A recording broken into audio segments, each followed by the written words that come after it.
ನಮಸ್ಕಾರ. Media focus ವೀಕ್ಷಕ ಮಿತ್ರರಿಗೆ ಸ್ವಾಗತ. ನಾನು ಶ್ರೀಪತಿ ಹೆಗಡೆ ಹಕ್ಲಾಡಿ.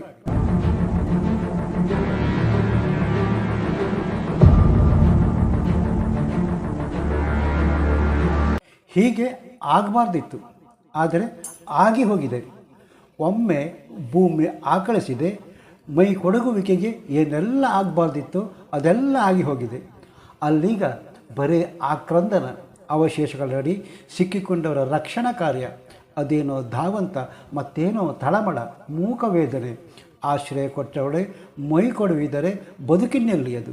ಕಾಯೋರು ಕೊಲ್ಲೋದಕ್ಕೆ ಬಂದರೆ ರಕ್ಷಣೆ ಮತ್ತೆಲ್ಲಿ?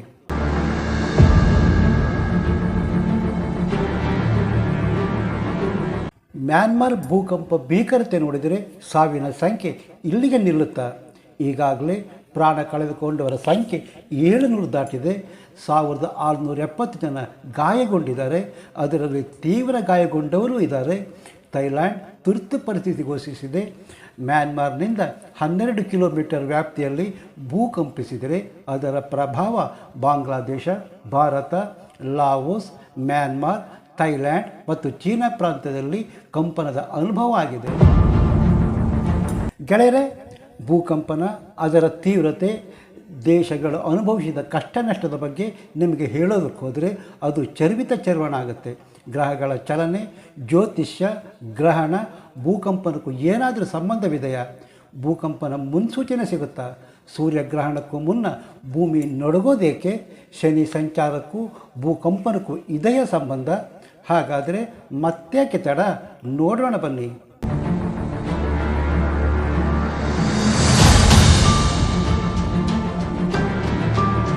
ಮ್ಯಾನ್ಮಾರ್ ಭೂಕಂಪನ ನಂತರ ನಡೀತಿದೆ ಶನಿಗ್ರಹ ಸಂಚಾರ, ಸೂರ್ಯಗ್ರಹಣ. ಅದೇ ಗ್ರಹಣಕ್ಕೂ ಮುನ್ನ ಅಲ್ಲಲ್ಲಿ ಭೂಮಿ ಕಂಪನ ಸಾಕಷ್ಟು ಅನುಮಾನಕ್ಕೆ ಕಾರಣ.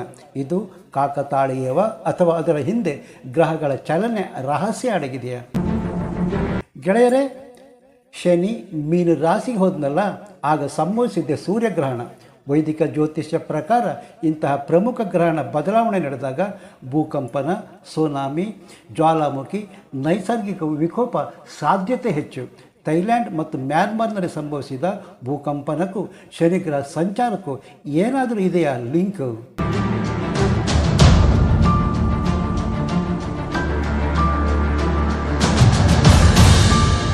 ಥೈಲ್ಯಾಂಡ್ ಮತ್ತು ಮ್ಯಾನ್ಮಾರ್ ಭೂಕಂಪನ ತೀವ್ರತೆ ಜಗತ್ತೇ ಬೆಚ್ಚಿ ಬೀಳುವಂತೆ ಮಾಡಿದ್ದಂತೂ ಸುಳ್ಳಲ್ಲ. ಈ ಘಟನೆಗೆ ಗ್ರಹ ರಾಶಿ ಬದಲಾವಣೆ ಕಾರಣ ಎನ್ನಲಾಗುತ್ತೆ. ಶನಿ ಸಂಚಾರ, ಸೂರ್ಯಗ್ರಹಣ ಮತ್ತು ಭೂಕಂಪನ ಜ್ಯೋತಿಷ್ಯ ಮತ್ತು ವಿಜ್ಞಾನ ದೃಷ್ಟಿಕೋನದಿಂದ ನೋಡೋದಾದರೆ ಪ್ರಮುಖ ಗ್ರಹಗಳ ಸಂಚಾರ, ಸೂರ್ಯಗ್ರಹಣ ಹಾಗೂ ಪ್ರಮುಖ ಖಗೋಳ ಘಟನೆ ಸಂಭವಿಸಿದಾಗ ಭೂಮಿ ಮೇಲೆ ಅಸಮತೋಲನ ಉಂಟಾಗಬಹುದು. ಹಾಗಾದರೆ ಶನಿ ಸಂಚಾರ ಜಾಗತಿಕ ಬಿಕ್ಕಟ್ಟಿನ ಮುನ್ಸೂಚನೆಯ? ಇನ್ನು ಮುಂದೆ ಕಾದಿದೆಯಾ ಅಪಾಯ? ಶನಿ ಮೀನ ರಾಶಿಗೆ ಹೋಗ್ತಿದ್ದಾನೆ. ಈ ಬದಲಾವಣೆ ಜ್ಯೋತಿಷ್ಯ ಶಾಸ್ತ್ರದ ದೃಷ್ಟಿಯಿಂದ ಮಾತ್ರವಲ್ಲ, ಜಾಗತಿಕ ಘಟನೆ ಮೇಲೂ ಆಳವಾದ ಪರಿಣಾಮ ಬೀರುತ್ತೆ. ಮೀನ ರಾಶಿ ನೀರಿನ ಅಂಶದೊಂದಿಗೆ ಸಂಬಂಧ ಹೊಂದಿದೆ. ಮೀನು ಇರೋದೇ ನೀರಲ್ಲಲ್ವಾ? ಶನಿ ಸಂಚಾರ ನೀರಿನ ಅಂಶದಲ್ಲಿನ ಪ್ರಕ್ಷುಬ್ಧತೆ ಸೂಚಿಸುತ್ತೆ. ಇದು ಭೂಕಂಪನ, ಸುನಾಮಿ, ಚಂಡಮಾರುತ ಮತ್ತು ಸಾಗರ ಅಪಘಾತ ಸಾಧ್ಯತೆ ಹೆಚ್ಚಿಸುತ್ತೆ ಎನ್ನುತ್ತೆ ಜ್ಯೋತಿಷ್ಯ ಶಾಸ್ತ್ರ. ಶನಿ ನೀರಿನ ಚಿಹ್ನೆ ಪ್ರವೇಶಿಸಿದಾಗಲ್ಲ ಜಗತ್ತು ವಿನಾಶಕಾರಿ ಘಟನೆಗೆ ಸಾಕ್ಷಿಯಾಗಿದೆ.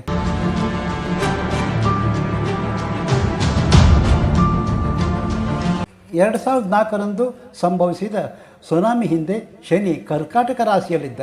2011 ಜಪಾನ್ ದೇಶದಲ್ಲಿ ಸಂಭವಿಸಿದ ಭೂಕಂಪ ಹಾಗೂ ಸುನಾಮಿ ಸಮಯದಲ್ಲಿ ಶನಿ ಕನ್ಯಾ ರಾಶಿಯಲ್ಲಿದ್ದ.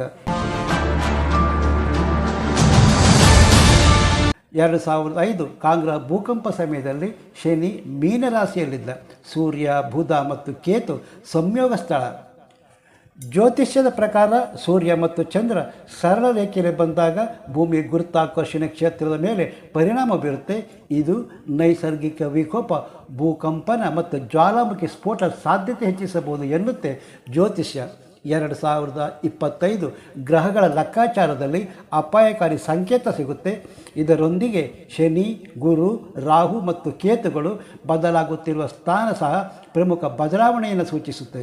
ವೈಜ್ಞಾನಿಕ ದೃಷ್ಟಿಕೋನದಿಂದ ಭೂಮಿ ಟೆಕ್ಟೋನಿಕ್ ಪ್ಲೇಟ್ ಚಲನೆಯಿಂದ ಭೂಕಂಪನ ಸಂಭವಿಸುತ್ತೆ. ಆದರೆ ಜ್ಯೋತಿಷ್ಯ ಶಾಸ್ತ್ರ ಪ್ರಕಾರ ಭಾರವಾದ ಗ್ರಹ ಚಲಿಸಿದಾಗ ಅದರೊಂದಿಗೆ ಸೂರ್ಯಗ್ರಹಣದಂಥ ಘಟನೆ ಸಂಭವಿಸಿದರೆ ಭೂಮಿ ಮೇಲಿನ ಶಕ್ತಿ ಅಸಮತೋಲನ ಆಗುವ ಸಾಧ್ಯತೆ ಇದೆ.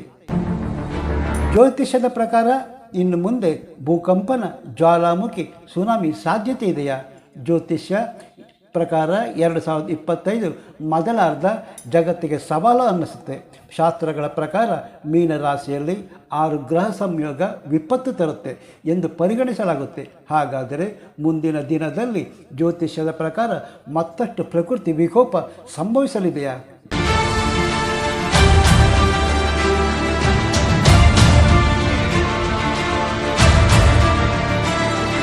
ಭೂಕಂಪನದ ಮೊದಲು ಪ್ರಾಣಿಗಳ ವಿಚಿತ್ರ ಬದಲಾವಣೆ ಭೂಕಂಪನದ ಸೂಚನೆ ಕೊಡುತ್ತೆ. ಪ್ರಾಣಿಗಳ ಅಸಹಜ ವರ್ತನೆ, ನಾಯಿ, ಬೆಕ್ಕು ಕೆಟ್ಟ ಸರಸದಲ್ಲಿ ಕಿರಿಚೋದಷ್ಟೇ ಅಲ್ಲ, ರೋಧಿಸೋದಕ್ಕೆ ಶುರು ಮಾಡುತ್ತವೆ. ಪ್ರಾಣಿಗಳ ವಿಚಿತ್ರ ಬದಲಾವಣೆ ಭೂಕಂಪನದ ಮುನ್ಸೂಚನೆ ಎನ್ನಲಾಗುತ್ತೆ. ಕೆಲವೊಮ್ಮೆ ದೊಡ್ಡ ಭೂಕಂಪನದ ಮೊದಲು ಸಣ್ಣ ಕಂಪನ ದೊಡ್ಡ ಅನಾಹುತದ ಸಂಕೇತ. ನೆಲ ಮೇಲಕ್ಕೆ ಏರಿ ಇಳಿಯುತ್ತೆ.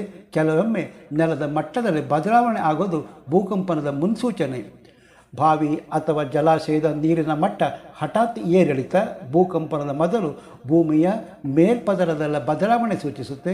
ಭೂಕಂಪನಕ್ಕೂ ಮುನ್ನ ನೆಲದಿಂದ ಹೊರಬರುವ ರಾಡಾನ್ ಅನಿಲ ಮಟ್ಟ ಗಣನೀಯ ಹೆಚ್ಚಿಸುತ್ತೆ. ಇದು ಟೆಕ್ಟಾನಿಕ್ ಚಟುವಟಿಕೆ ಸಂಕೇತವಾಗಿದ್ದು ಭೂಕಂಪನದ ಮೊದಲ ಎಚ್ಚರಿಕೆ.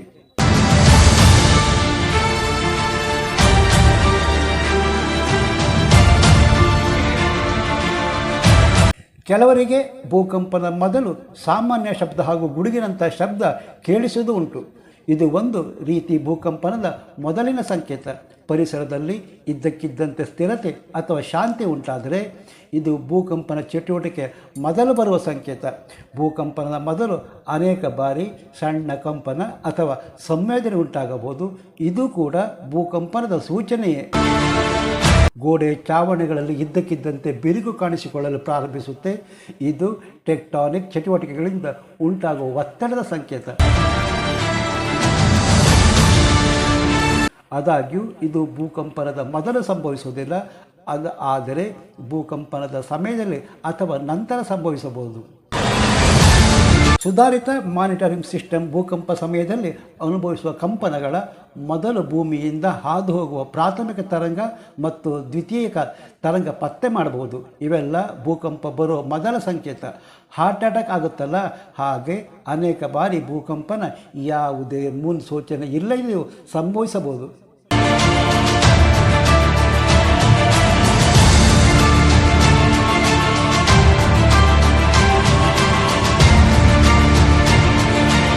ಗೆಳೆಯರೇ, ಭೂಕಂಪನ, ಪ್ರಕೃತಿ ವಿಕೋಪ, ಜ್ಯೋತಿಷ್ಯ ಶಾಸ್ತ್ರ, ಭವಿಷ್ಯ ಬಗ್ಗೆ ನಿಮ್ಮ ಅಭಿಪ್ರಾಯ ಕಾಮೆಂಟ್ ಮಾಡಿ. ಇನ್ನೂ ಹೆಚ್ಚಿನ ಕುತೂಹಲಕಾರಿ ವಿಷಯ ವೀಕ್ಷಣೆಗೆ ಮೀಡಿಯಾ ಫೋಕಸ್ ಚಾನಲ್ ಸಬ್ಸ್ಕ್ರೈಬ್ ಮಾಡಿ, ಶೇರ್ ಮಾಡಿ, ಲೈಕ್ ಮಾಡೋದು ಮರಿಬೇಡಿ. ಮತ್ತೊಂದು ಹೊಸ ವಿಷಯದೊಂದಿಗೆ ನಿಮ್ಮ ಭೇಟಿ. ಅಲ್ಲಿಯ ತನಕ ನಮಸ್ಕಾರ. ಜೈ ಕರ್ನಾಟಕ, ಜೈ ಹಿಂದ್.